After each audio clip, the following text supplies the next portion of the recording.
Hello, in this video I want to show you how to enable or disable above 4G decoding on MSI motherboard. To do this, first we'll need to open Advanced BIOS Settings, navigate to the motherboard settings, enter Advanced and then PCIe PCI subsystem settings.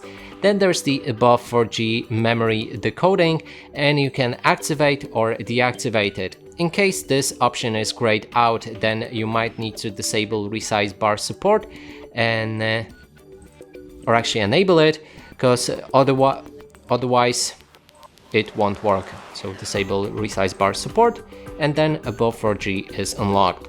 And that's it for this video. Hope you like it. Please consider subscribing to our channel, leave a like and a comment below.